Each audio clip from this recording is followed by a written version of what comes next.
Mengapa politik identitas sangat memanfaatkan keberagaman yang ada di Indonesia? Karena politik identitas memanfaatkan golongan etnis, suku, budaya, agama, dan yang lainnya untuk rencana ke depannya. Seperti cara untuk memperlihatkan penolakan atau sebagai cara untuk menunjukkan identitas suatu kelompok. Identitas akan diubah agar membuat orang tidak merasa berbeda secara ras, suku, budaya, dan agama. Istilah politik identitas dicetuskan oleh Barbara Smith dan Combahee River Collective pada tahun 1974. Politik ini berasal dari kebutuhan untuk mereformasi tindakan-tindakan yang dari dulu lebih memprioritaskan kesamaan daripada nilai kritis dari perbedaan. Jadi, politik identitas adalah pada saat kelompok dari ras, etnis, gender, dan agama berfederasi hingga membuat golongan politik dengan tujuan menjaga kebutuhan golongan politik. Indonesia memiliki keberagaman budaya serta etnis. Oleh karena itu, tujuan awal Negara Kesatuan Republik Indonesia adalah untuk menyatakan identitas yang menggabungkan semua ketidaksamaan yang membedakan Indonesia. Para pemikir dan pejuang kemerdekaan telah menggunakan rasionalitas, sentimen, bahkan religiusitas untuk melakukan argumen yang membahas keterlibatan otoritas berbangsa Indonesia. Tuhan sudah memberi kita keanekaragaman identitas dari berbagai suku, etnis, agama, dan adat istiadat.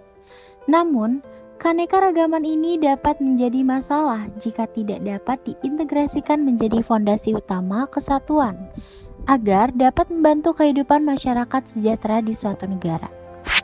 Sejarah politik yang disebabkan oleh identitas memberikan pelajaran penting bagi perjalanan bangsa Indonesia. Karena ketika politik identitas tidak dapat dikendalikan atau dikelola dengan baik, persatuan dan kesatuan nasional dapat hancur.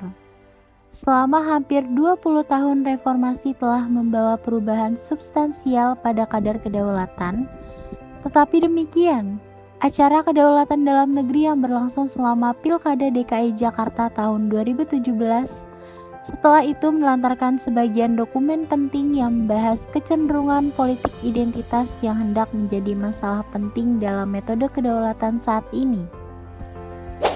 Untuk pertama kalinya dalam sejarah, pemilu serentak Indonesia tahun 2019 menyatukan pemilihan presiden dan wakil presiden dengan pemilihan wakil rakyat yaitu DPR RI, DPRD, dan DPD. Dengan alasan demokrasi, konflik politik di tingkat nasional telah diwarnai oleh munculnya berbagai isu khusus tentang penduduk asli dan penduduk luar, Muslim dan agama lain, Cina dan Tiongkok, dan tokoh penting Islam serta Pancasila. Strategi negara dan kesatuan yang didasarkan pada teori Pancasila dengan persetujuan nasional sudah diubah untuk rancangan pemilih. Sedangkan banyak kepentingan lainnya yang diharapkan dapat menggambarkan hal yang sesuai tujuan agar dapat memperkuat ketentraman dan kesetaraan dalam proses penyelesaian. Mereka dapat diandalkan dan sangat rapi agar dapat dibahas sebagai sebuah penilaian yang sangat darurat atas politik kenegaraan dan kebangsaan. Ini harus menjadi kepentingan utama para pejabat politik berikutnya.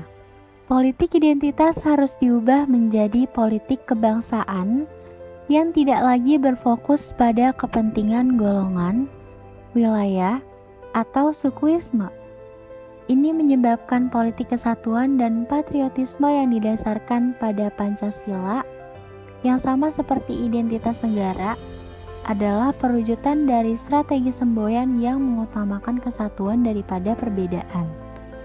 Diperlukan konsensi untuk membenarkan, maka Indonesia diklaim punya bersama. Menghapus proposisi penguasaan atas segala sesuatunya, persamaan seperti berperi kemanusiaan, kedamaian, dan perdamaian yang sudah dikenal tidak asing didengar, dan kesejahteraan atas dasar tenggang rasa yang bersumber pada Pancasila, agar dapat mengayomi perbedaan yang termasuk politik kesatuan dan politik Indonesia agar semua masyarakat Indonesia dengan tidak mempertimbangkan afiliasi SARA. Apakah politik identitas menghancurkan demokrasi? Politik identitas menghancurkan demokrasi yang seharusnya menunjukkan dirinya sebagai demokrasi yang mengutamakan hak sipil dan diplomatis. Ini berlangsung di Indonesia seperti demokrasi mendorong kebangkitan politik, identitas melalui kerusuhan, ketidakadilan, dan masalah terhadap golongan tertentu. Politik identitas menjadi lebih teguh pendirian akibat kekecewaan yang bertambah menjadi dampak dari ketidakpedulian keinginan akan pengakuan. Tugas dari orang-orang yang menggerakkan dan mempolitisasi identitas adalah pengusaha identitas. Politik identitas mempunyai